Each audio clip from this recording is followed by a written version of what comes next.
आज मैं फिर वंदे भारत सीरीज 30 में से 30 सवाल जो मुझे 30 दिन में कराने हैं और 70 में से 70 भौतिक विज्ञान के पेपर में नंबर जो लाने हैं, उसके सवाल नंबर तीसरे को very important, very very most important question जो है उसको लेकर के आया। क्वेश्चन क्या है वो? ठीक है, गॉस की प्रमेय का एक तो स्टेटमेंट है, दूसरा किसी भी सरफेस के लिए हम गॉस की प्रमेय की उत्पत्ति को लेकर के सीखेंगे। तो हमें क्या करना है कि गॉस की प्रमेय का कथन लिखना है और फिर उस गॉस की प्रमेय को सिद्ध करके दिखाना है। तो मैंने क्या किया, ठीक है, तो गॉस की प्रमेय का हमें स्टेटमेंट देना है। तो गॉस ने क्या कहा, ठीक है, किसी भी सरफेस पर, यानी कि ये कोई सरफेस है और इस सरफेस पर जो आवेश फैला हुआ है, जितना भी आवेश फैला हुआ है, तो हमने क्या, इस आवेश की मात्रा यानी कि क्वांटिटी क्यू है। क्वांटिटी कितनी है? क्यू है। ठीक है, अब ये कहां पर है? वायु या निर्वात में है। तो गॉस ने क्या कहा, किसी भी सतह पर फैली हुई आवेश की संपूर्ण मात्रा, संपूर्ण टोटल मात्रा, और वायु या निर्वात की विद्युतशीलता का व्युत्क्रम यानी कि 1/0 व्युत्क्रम का गुणन इस सतह से संबंधित वैद्युत फ्लक्स के बराबर होता है। वैद्युत फ्लक्स के बराबर होता है। तो अब गॉस के अकॉर्डिंग जो परिभाषा हुई, किसी भी पृष्ठ से संबंधित परिभाषा देनी है और उसका मकसद था सिर्फ उस पर जो वैद्युत फ्लक्स है उसको बताना। तो क्या हुआ, किसी भी सतह पर फैली हुई संपूर्ण आवेश की मात्रा और वायु या निर्वात की विद्युतशीलता जो होती है उसके व्युत्क्रम, व्युत्क्रम का मतलब उसे हम 1 के अपॉन में करके लिखेंगे, तो उसके व्युत्क्रम का गुणन जो होगा वो उस सतह से संबंधित बद्ध, बाउंडेड वैद्युत फ्लक्स के बराबर होता है। तो ये गॉस ने अपनी प्रमेय की उत्पत्ति में इस बात को बताया था और परिभाषित किया था।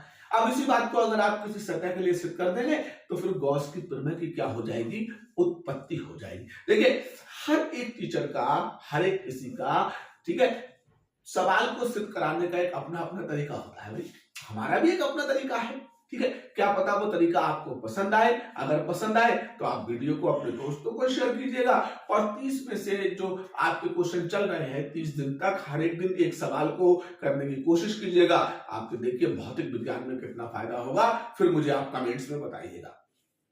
तो अब हम इस बात को सिद्ध करेंगे। ठीक है, तो मैं चाहूंगा कि एक बार परिभाषा को और सुन ले, गॉस की प्रमेय कथन को और सुन ले। क्या है? कोई सतह है हमारे पास, इस सतह पर आवेश की मात्रा फैली हुई है, इस सतह पर आवेश की मात्रा फैली हुई है, ये वायु या निर्वात में है, तो विद्युतशीलता आ गई। तो गॉस ने क्या कहा, किसी सतह पर फैली हुई आवेश की संपूर्ण मात्रा और वायु या निर्वात की विद्युतशीलता का व्युत्क्रम उस सतह से संबंधित वैद्युत फ्लक्स के बराबर होता है। यह है गॉस की प्रमेय का स्टेटमेंट। अब 1 नंबर में आए तो आप सिर्फ स्टेटमेंट दीजिएगा और 3 या 5 नंबर में आए तो आप गॉस की प्रमेय की उत्पत्ति भी करके दिखाइएगा, जो अब मैं करने के लिए जा रहा हूं अपने तरीके से। कौन कैसे करता है हमें उससे मतलब नहीं, उसका भी हम सीखेंगे। हम कैसे कर रहे हैं अगर वो समझ में आए तो आप वीडियो को लाइक और सब्सक्राइब कीजिएगा। कि भाई, गॉस की प्रमेय की उत्पत्ति, गॉस की प्रमेय की उत्पत्ति हमें देना है। अब गॉस की प्रमेय की उत्पत्ति के लिए मैं क्या करता हूं, एक गोलीय सरफेस लेता हूं। ठीक है, या एक मैंने आवेश ले लिया। अब इस आवेश से इस आवेश से ये r दूरी तक इसकी बल रेखा गई है, तो यहां पर मैं इसे त्रिज्या मानकर एक गोल सतह की कल्पना कर लेता हूं। तो ये कहलाएगी गॉसिस सतह। क्या कहलाएगी ये? गॉसिस सतह कहलाएगी। अब r दूरी पर कोई यहां पे आवेश है, तो इस पर यहां पर इस सतह से बिंदु पर जो है वो लंबवत n कैप से दिखा दिया। वैद्युत क्षेत्र की तीव्रता जो है वो 1/4πε0, ठीक है, 1/4πε0 इंटू क्यू अपॉन में r²। इसे मैं समीकरण 1 का नाम दे देता हूं। ठीक है, तो मैंने क्या किया, सबसे पहला काम मैंने ये किया, आवेश की मात्रा ली, उस आवेश का प्रभाव जहां तक था वहां तक मैंने एक गोला खींच के एक गॉसिस काल्पनिक सतह बना ली, गोल बना ली।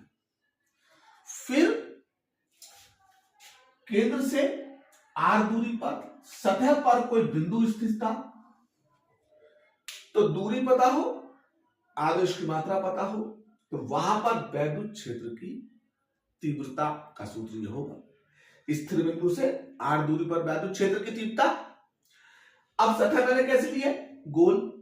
तो सिमेट्री के कारण, यानी कि सममिति के कारण हर एक जगह की जब दूरियां समान होंगी, हर एक जगह की दूरियां समान होंगी, हर एक जगह पर आवेश की मात्रा समान होगी, तो हर एक बिंदु पर, पूरी सतह पर, हर एक जगह पर वैद्युत क्षेत्र की तीव्रता भी क्या होगी? समान होगी।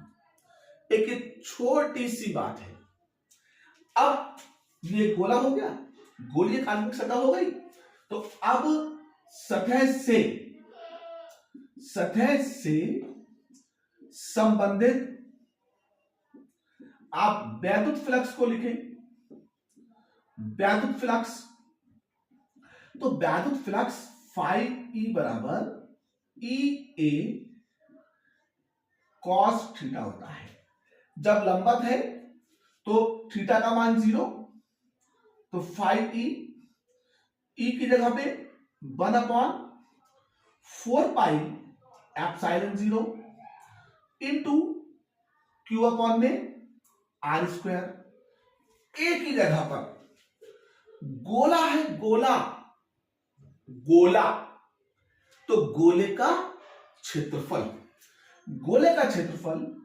4πr², और लंबवत है तो cos 0 की वैल्यू 1।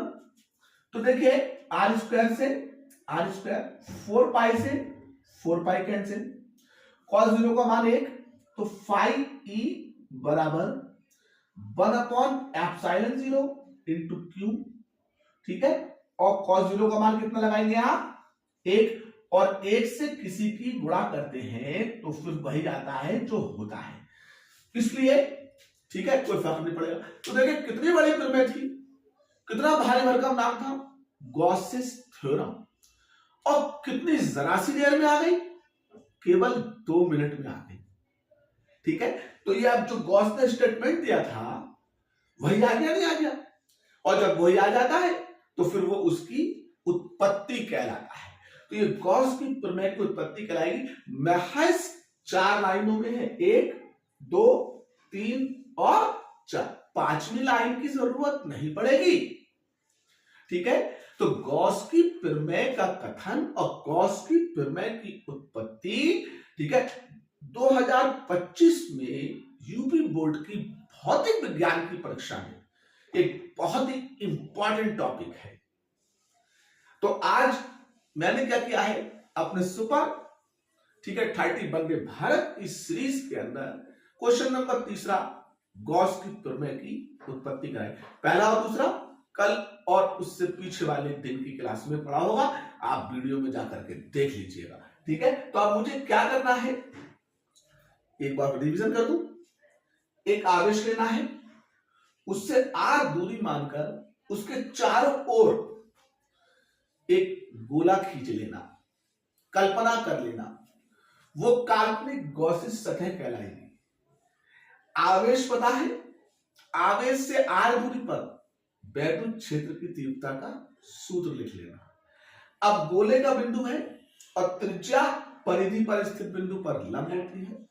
ठीक है, तो लंबवत वैद्युत क्षेत्र गुजर रहा है, तो फिर आप क्या करेंगे, सतह से संबंधित वैद्युत फ्लक्स का सूत्र 5E बराबर EA cos थीटा। लंबवत गुजर रहा है, थीटा का मान 0 लगा देंगे, cos 0 का मान 1 रख देंगे, E का मान उठा के रख देंगे और गोले के क्षेत्रफल को 4 पाई आर स्क्वायर लिख देंगे। आर स्क्वायर से आर स्क्वायर, 4 पाई से 4 पाई कैंसिल हो जाएगा, बचेगा क्या 1/0 इंटू क्यू बचेगा, और यही आपका क्या कहलाएगा, ठीक है, गॉस की प्रमेय की उत्पत्ति कहलाएगा, जो क्या कहती है, किसी सतह पर फैली हुई आवेश की कुल मात्रा और बाह्य निर्वात की वैद्युतशीलता के को उस सतह संबंधित वैद्युत फ्लक्स कहते हैं। तो ये आपने सीख लिया होगा। तो उम्मीद करता हूं, ठीक है, मेरी वंदे भारत सीरीज में भारत के इस वंदे से भारतीय ही भाषा में आपने क्या किया है, गॉस की प्रमेय कथन और गॉस की प्रमेय की उत्पत्ति दोनों सीख ली है। अब मैं क्या करता हूं, आपसे अगले क्वेश्चन को लाने के लिए उसकी तैयारी में लगता हूं, और तब तक के लिए आपसे वंदे भारत सीरीज का ये बंदा वंदे भारत में वंदे मातरम कह के अलविदा लेता है। जय हिंद, जय भारत।